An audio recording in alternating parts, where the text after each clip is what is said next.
Jay, how you doing? I'm good. How are you? I'm excited. Very, very excited. So before we get into 7 years of just friendship, brother and sisterhood, I It's just been a long wanted to time. it has been, hasn't it? Yes. Oh, crazy. I just want to just point out that off of 37th Street in Astoria, Queens, there is a coffee shop called Seek Coffee. Right now, like I've been doing in the past few episodes, I have been sipping on my strawberry oat latte, and it's delicious. Come down. They have it all hollow themed. I love this. Can I make a quick comment? Please go ahead. I was just commenting about how I love the decor of this place. Yeah. Like I love Yeah. like how just chic and lush it feels with like some of the plants here. Right. And then I also like the pillows. Okay, can I show this Go owl ahead. pillow? I feel like this is so fitting for a podcast because we're gonna be spending a lot of wisdom on this, right? Owls. So, I can't. I really can't. excited, and also the hype. This is a hibiscus tea, right? It is. Yes, Chef Kiss, and I just want to give a special shout out to Pedro and Ty. Ty. Yeah, I gotta give them a shout out for like allowing us to have this time, be able to connect and do this thing. And, just really want to honor them, especially for their time today. Oh, absolutely, Yeah, absolutely. And for you too. I really appreciate you saying, "Hey sis, wanna come on here and let's just have a good time." Yeah, you already chipping know. it up. I want to be able to support you while you're doing your whole content creating thing. I think thank it was something that when you shared it with me, I was just extremely excited to hear that this is something that you want to do. I feel like you're just built for that. I mean, the content shows, right? Proof is in the pudding. Yeah. I'm really excited about being on one of your episodes. So thank you for having me. Of course, absolutely, Jay, absolutely. So if you're in the Astoria, Queens area, come by to Seek Coffee. They'll take care of you. Shout out, and I can never pronounce her name, and she's gonna kill me. We're gonna have coffee beef, but I'm gonna say the owner's sister. Yaz, she's gonna kill me. I'm gonna make this into a story because she's gonna laugh at me. But Yas, Yas, she's gonna kill me. But she did all the yeah, thank you. Yes, Marlon. Don't kill me, okay? I'm trying. But she did all the decor, all of the Seek for More, Coffee, Love, Inspiration, Life. So yeah, she's awesome. She's really a cool sister. Jay, I'm doing something a little bit different. Okay. So tonight I'm doing my first episode of Barr+Friends season 2 with you. Oh, this is exciting. Okay. Yeah. So this is like a whole fresh new episode, and I'm like, I just knew that I had to get you on because you be spitting some fire gems, Jay. Like Wow. for real. You are wise. I know that we call you Monty for a reason, but nah, but I had to have you on. I've known you for 7 years. You have a vibrant and joyful personality, and I just knew that I had to have you, on Barr+Friends, and so it's only right. Yeah. Yeah. How you doing? I'm good. Good. As you can kind of hear, that's why I have the hot tea. You always somewhere sick, but it's okay.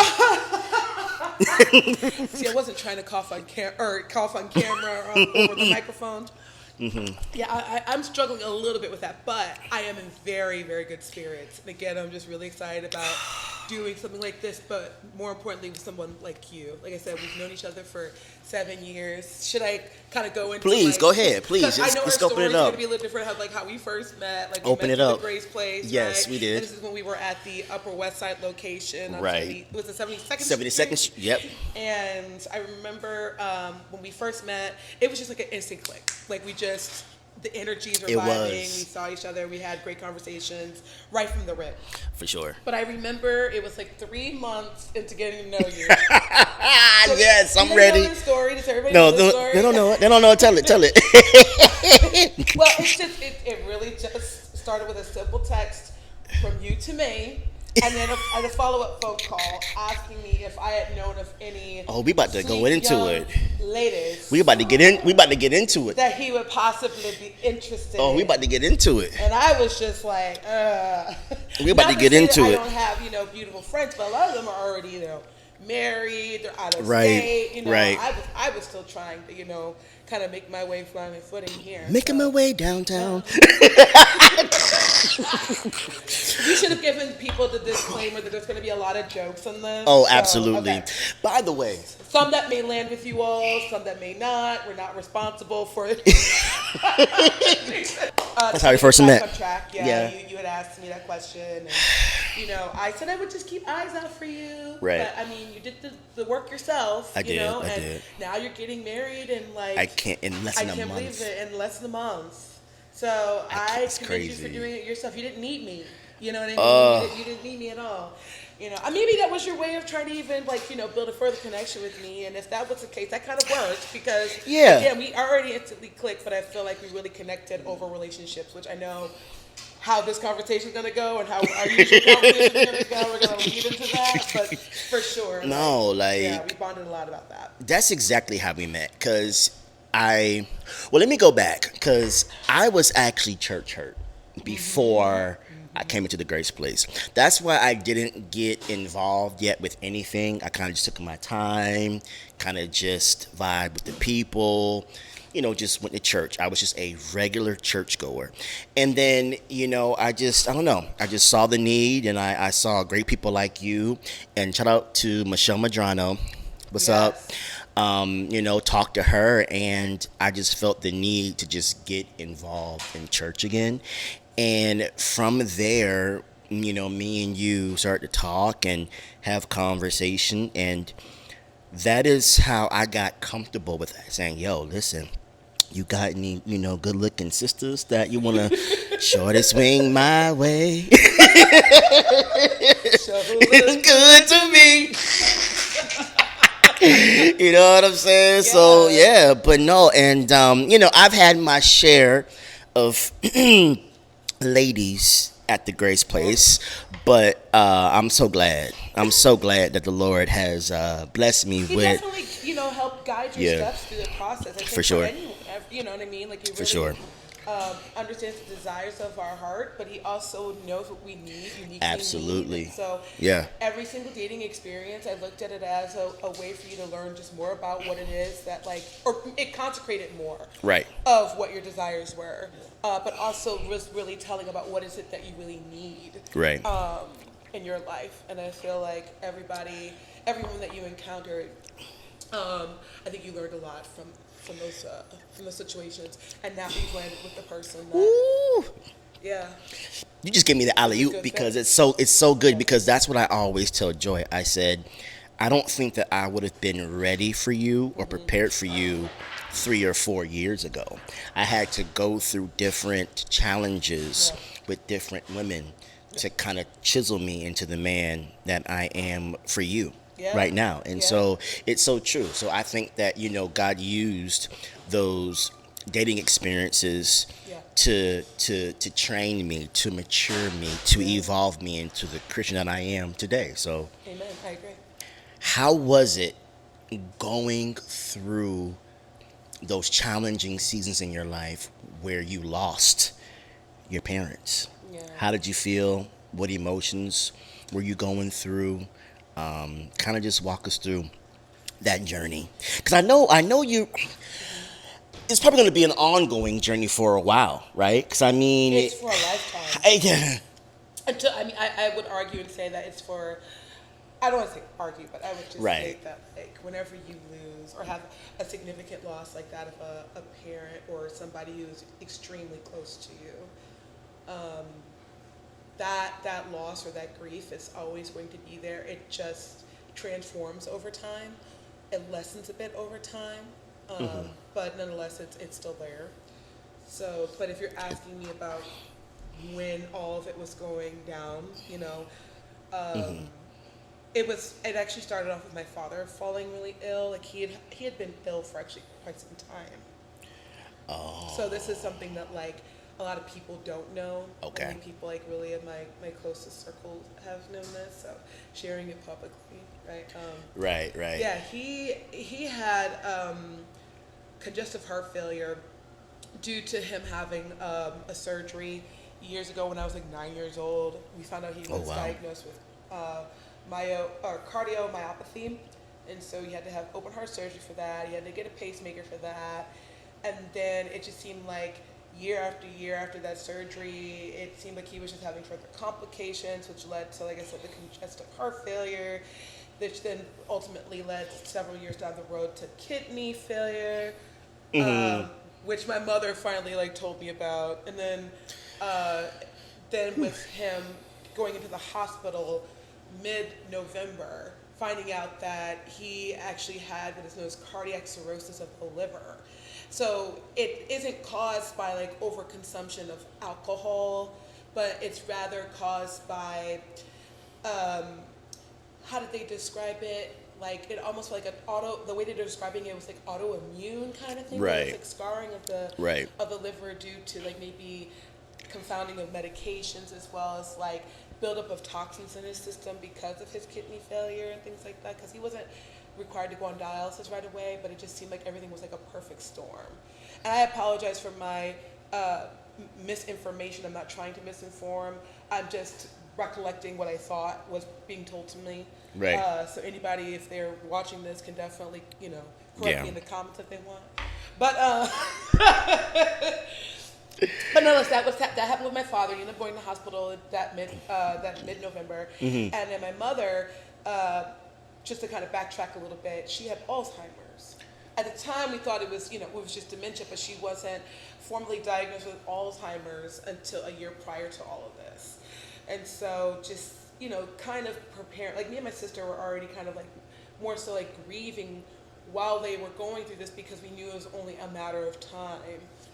That's why I kind of went about a ways in describing all of this, because sometimes people experience situations or conditions with their loved ones when they're already grieving and they're already seeing it's like a slow burn, versus when you and it doesn't make it any better, but when you suddenly lose someone, you didn't have the opportunity to be there by their side or to see things go down. You just all of a sudden, boom, they're gone. Right. But it wasn't that way with my mom and my father. It was like we saw them slowly progressing into this, to their latter stages, to they passed away. And so I would say it definitely took a toll on, our family a bit, just because, first of all, the financial part of it, like having to like travel back and forth to see our parents, trying to, put my mother into a facility, just because we couldn't figure out how to, coordinate who was going to take care of her out of me and my sister. It's not that it was an unwillingness, it was just more so, again, finances. These are really difficult situations that, some people, like me and my sister, find ourselves in, where we're like, what do we do? Like, it's really hard to say, yes, this is for sure, we're going to do this. And it's like, when you're actually in the thick of it, it's like, it's just so difficult. But I will say this.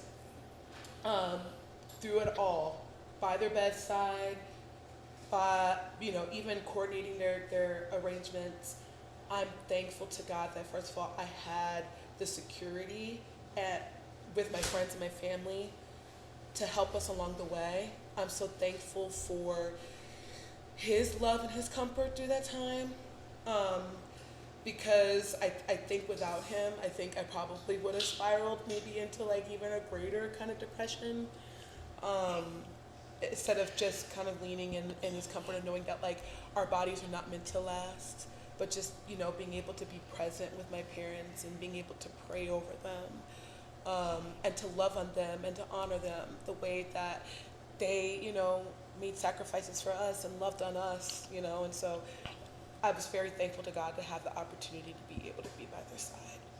For a season, you struggled with depression, Yes. right?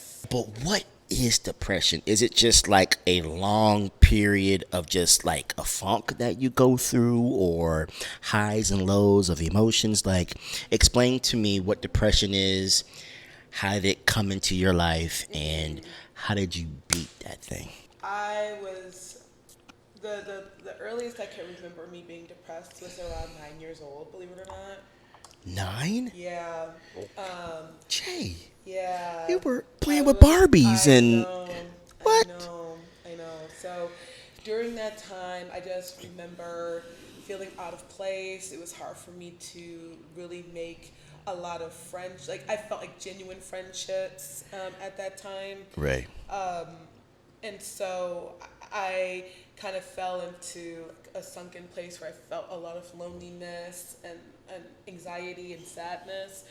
Um, at that time, I think a lot of my family members and my friends thought of me as being like an overly sensitive person because of it. And then I started feeling a lot of judgment about that, and I internalized a lot of that. And so it just, progressively ended up worsening throughout my middle school and high school years. Where, Right. whew, okay, are we ready to get a little deep? Ooh. Where it led to me having like a bit of like eating disorder. I used to self-harm, self-cut. I used to, and I've had to actually be. This is so hard to say publicly, but this is what Barr+Friends is about, right? Ooh. Be honest. Girl, be real. Yeah.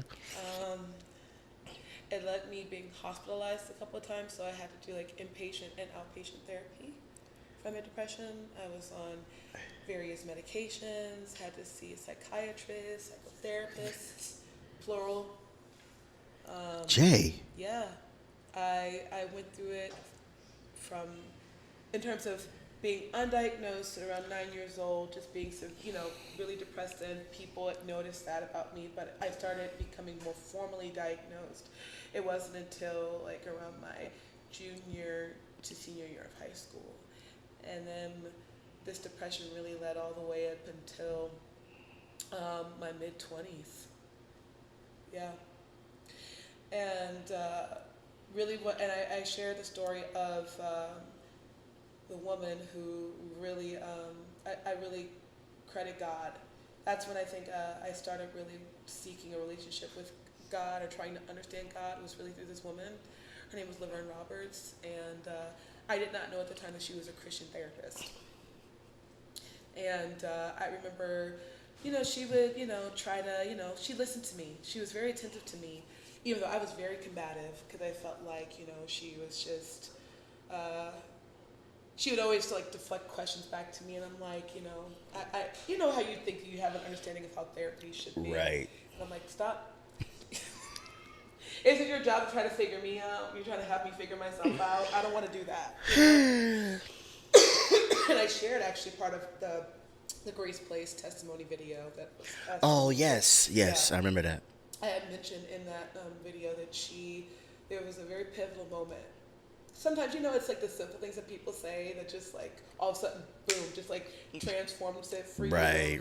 You're like, oh, it just took that, but it was just that moment in time, her delivery of this simple message that just changed how I thought, like literally forever to this day. Wow. And she just said, I think that you are so busy on being good at being bad that you don't even know the blessing and the power of yourself doing good things. Because I was always telling her that I felt like I was a black sheep, that I was the example of what not to be. And I said, there's nothing that I'm good at. And then that's when she turned about and she was like, no, you're good at something. You're good at being negative. You've mastered that. You've mastered how to talk negative about yourself, how to think negatively about the world, negative, all this stuff. She's like, you really have been really good at setting this narrative. And she was like, imagine, like I said, the power of you being able to transform that into something positive. Have you ever thought about attempting to do that?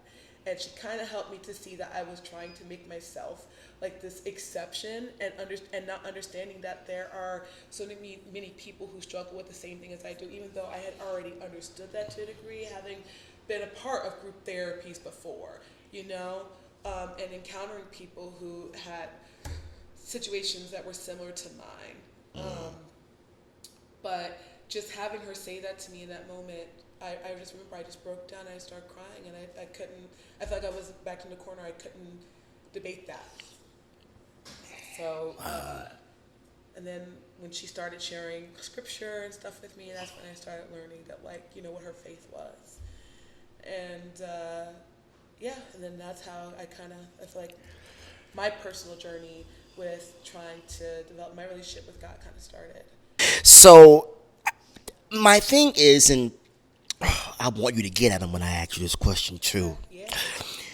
Why do you think, because we've had private conversations about this, why do you think that wholesome women, because it's not just you, I'm sure there's a lot of women that have your swag, your class, your pizzazz, your vibrancy, your energy, everything in the book, right? Why do these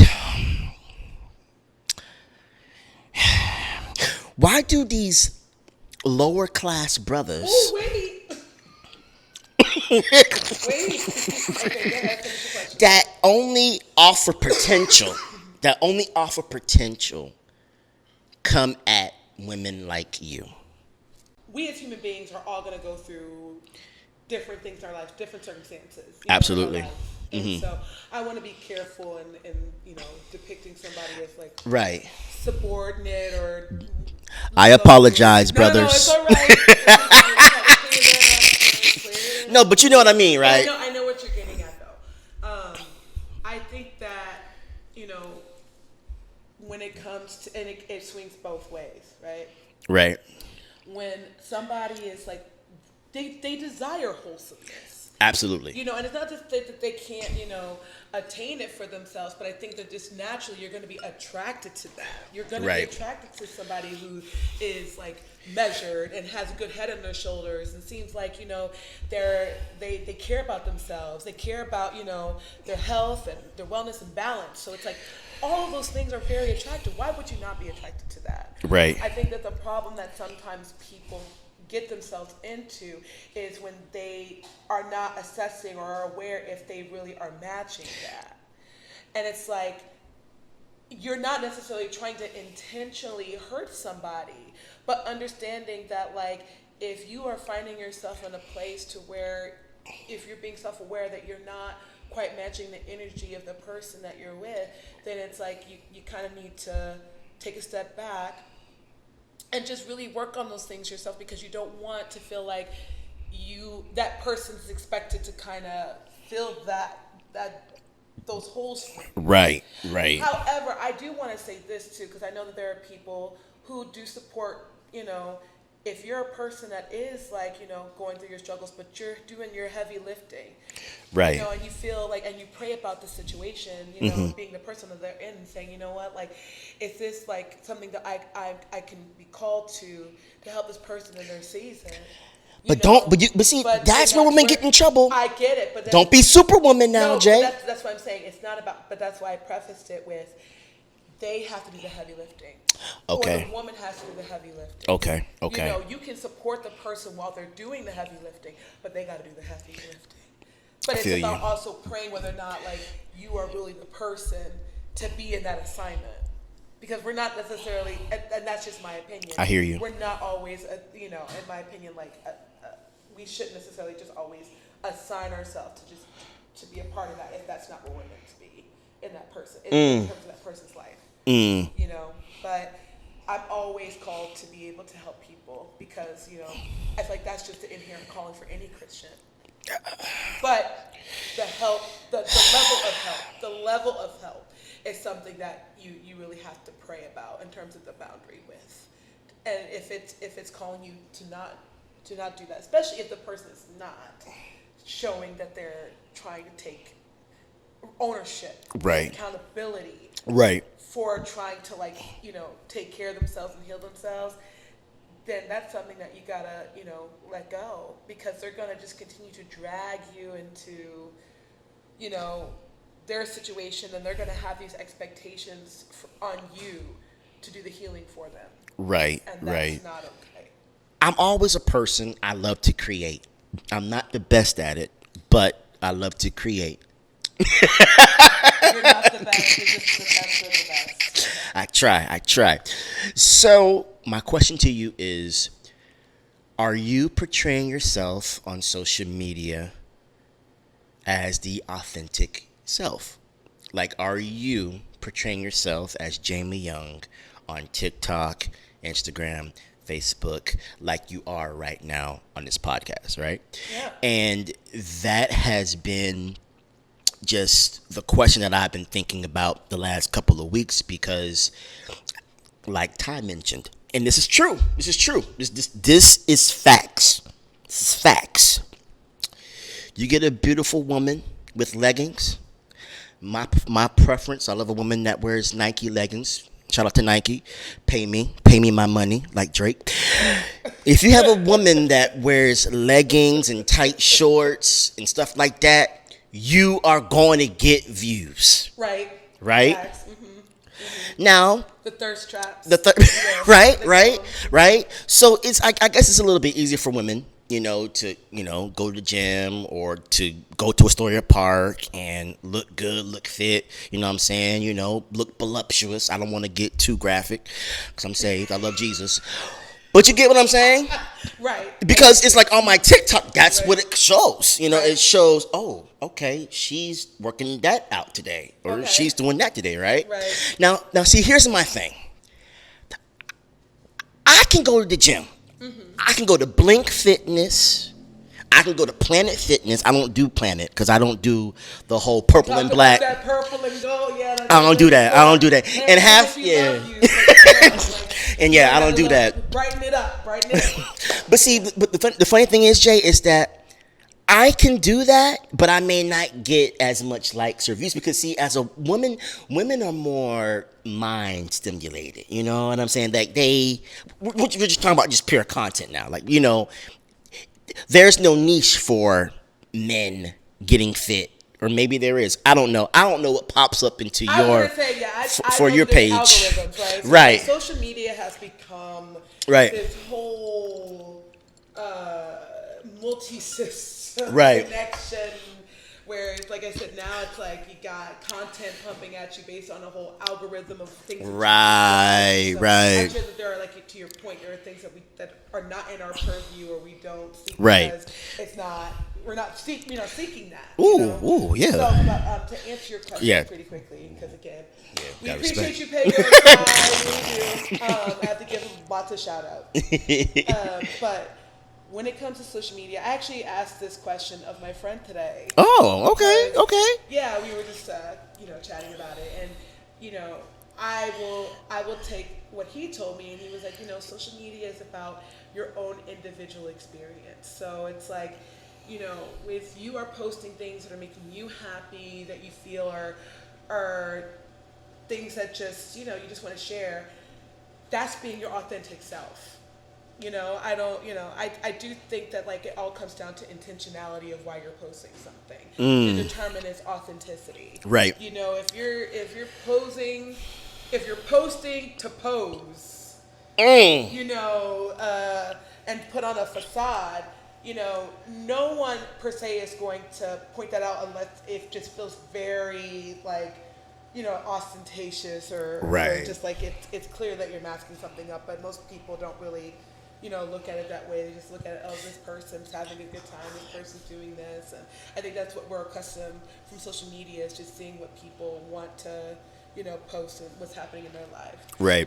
I know for me, that's what I mainly use my Instagram for. I do Facebook on occasion, but it's mostly like because it's something that I posted on Instagram. They have the option for you to be able to, like, oh, you want to share this on Facebook? On Facebook too, I'm like, okay, right? Sure, why not? Right. But it's been mainly just like really fun experiences that I've had in the city, the art that I've seen, or the nature that I come across, or this really awesome pop-up restaurant, etc. Like times with my friends, or even if I'm just feeling like particularly colorful. I've had a couple of vulnerable moments on, social media, or that I've shared on social media, like the passing of my parents and me going through that, or even when I had, my tendon Right, surgery. yeah. I've shared a funny little video about that. I was like, "Ooh, guys, look who got tendon surgery." But again, those weren't facades. Those were just me just sharing in my experiences, and those are authentic.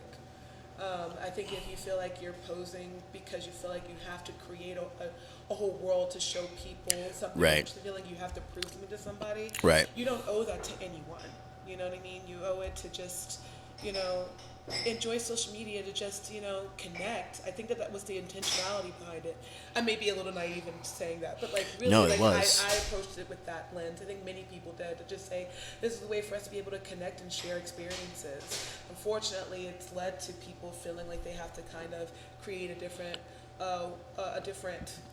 Right. narrative to where they feel like they have to prove themselves to other people, or even using it as a means to smear people, you know, which is, you can argue and say that is authentically them.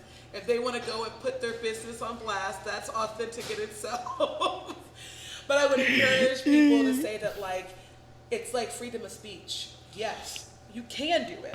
Nobody's taking away your freedom of speech. Right. But also understand that with freedom of speech, there's also freedom with people feeling the way they want to feel about what you say. And so understanding that there are consequences to what you say and what you put out. You may not like it, but again, just because you don't like it doesn't mean that other person doesn't have a right to express that they don't like it. Right. Jay, I love you. I love you too. Thank this you. was fun. Had a great time. I had a really awesome time. Like, again, I'm really thankful that we have the opportunity to do this. I know that it's funny, like, being around you. I feel like we're just on the phone right now. Right, exactly. That's what it feels like. We're just like talking on the You're phone. talking on the phone. I'm totally forgetting that this is going to be shared with lots of people. That's the point. That's what I want you to feel. I feel like they're listening into our private conversation.